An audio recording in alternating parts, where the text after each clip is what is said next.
दो भाइयों की कहानी। मंगलपुर नाम के एक गांव में एक परिवार रहता था। उसी गांव में रेखा नाम की एक औरत और उसका पति रामू रहता था, जिसके दो बेटे थे। बड़े बेटे का नाम किशन और छोटे बेटे का नाम गोपाल था। बड़ा भाई किशन बहुत ही शरारती और झगड़ालू था।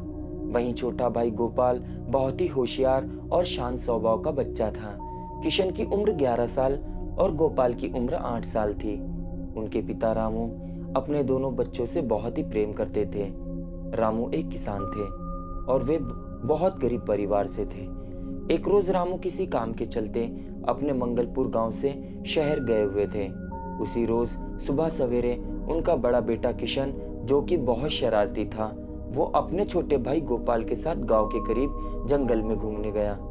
वो दोनों भाई हमेशा ही एक दूसरे के साथ रहते थे, एक दूसरे के साथ खेलते और एक दूसरे के साथ ही घूमते थे। वो दोनों जिस जंगल में गए हुए थे, वहां अक्सर गांव वाले अपने आप को जाने से रोका करते थे, क्योंकि वो जंगल बहुत ही खतरनाक और जंगली जानवरों से भरा हुआ था। एवं मंगलपुर गांव वालों का तो ये भी मानना था कि उस जंगल में भूत प्रेतों का साया है। इन सभी काल्पनिक अफवाहों और बहकी हुई बातों से अनजान दोनों भाई जंगल के अंदर चले गए। जंगल में चलते समय बड़े भाई किशन को कुछ भयानक आवाजें सुनाई दी, जो कि एक करीब के कुएं से आ रही थी।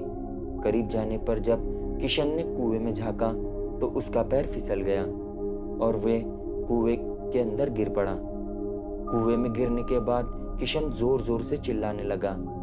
अपने बड़े भाई की आवाज सुनकर जब छोटे भाई गोपाल को इस बात का पता चला तो वो बहुत ही घबराया।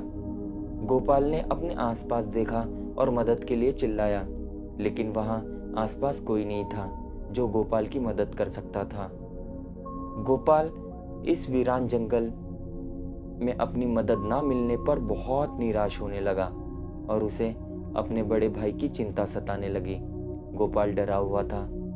गोपाल की परेशानी अपने माथे पे साफ साफ झलक रही थी और गोपाल थककर वहीं कुएं के पास पत्थर के करीब बैठ गया। वो कुछ सोचता कि उसकी नजर अचानक कुएं के करीब रखी हुई बाल्टी पर पड़ी, जिस पर एक रस्सी बंधी थी। गोपाल ने बिना कुछ सोचे समझे कुएं में रस्सी को फेंका और बड़े भाई किशन को आवाज लगाई और उसे रस्सी को पकड़ने को कहा और गोपाल अपने भाई को कुएं से बाहर निकालने के लिए रस्सी खींचने लगा। उसे अपने बड़े भाई को कुएं से निकालने के लिए अपनी पूरी जी जान लगा दी थी। आखिर गोपाल अपने बड़े भाई को बचाने में सफल हुआ और उसने अपने भाई को कुएं से बाहर निकाल ही लिया। परंतु उन्हें असली डर तो इस बात का था कि जब वो अपने गांव जाएंगे तो उन्हें बहुत ही मार पड़ने वाली थी। खैर, वो दोनों डरते डरते मंगलपुर गांव पहुंचे और गांव पहुंचते ही कुएं में गिरने वाली और रस्सी के सहारे छोटे भाई को कुएं से निकालने वाली पूरी बात गांव वालों को बता दी।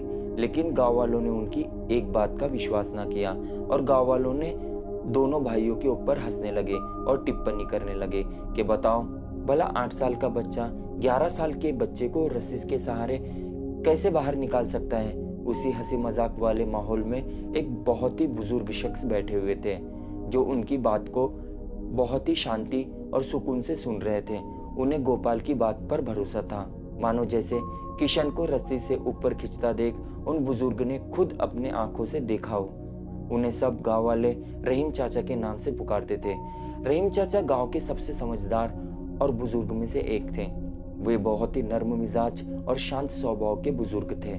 रहीम चाचा की जब गोपाल और किशन के कुएं वाली बात पर विश्वास करने वाली बात गांव वालों को पता चली तो सब गांव वाले इकट्ठा होकर रहीम चाचा के पास पहुंचे और बोले, चाचा, हमें तो बच्चों की बात पर यकीन नहीं हो रहा है। आप ही बता दीजिए कि ऐसे कैसे हो सकता है कि केवल 8 साल का बच्चा 11 साल के बच्चे को रस्सी से खींच के कुएं से निकाल दे। गांव वालों की बात सुन रहीम चाचा तुरंत बोले, बच्चे तो बता रहे हैं कि उसने ये कैसे किया। इतना सुनकर रहीम चाचा खामोश हो गए। अब गांव वालों को कुछ समझ नहीं आ रहा था कि आखिर ये माजरा क्या है। चारों तरफ सन्नाटा छा गया।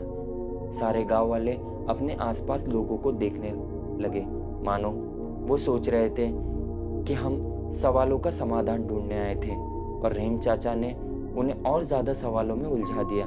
चारों तरफ खामोशी थी।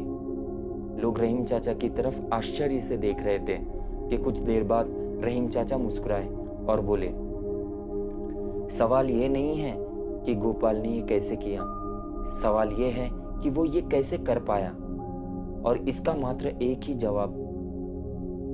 जिस वक्त बच्चा ये कर रहा था उस वक्त वहाँ ये बताने वाला कोई नहीं था कि तू नहीं कर सकता, यहाँ तक कि वो खुद भी नहीं। जब सुन सारा गांव सहम गया, मानो जैसे उनके दिल से बोझ उठ गया हो।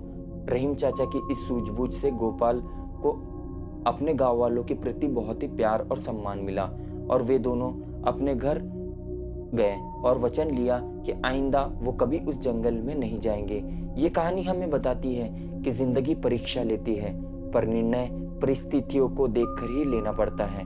हमेशा खुद पर विश्वास रखना सीखो, क्योंकि पेड़ पर बैठा हुआ पक्षी कभी भी टाल टूटने से नहीं डरता, क्योंकि उसका भरोसा डाल पर नहीं बल्कि खुद के ऊपर होता है।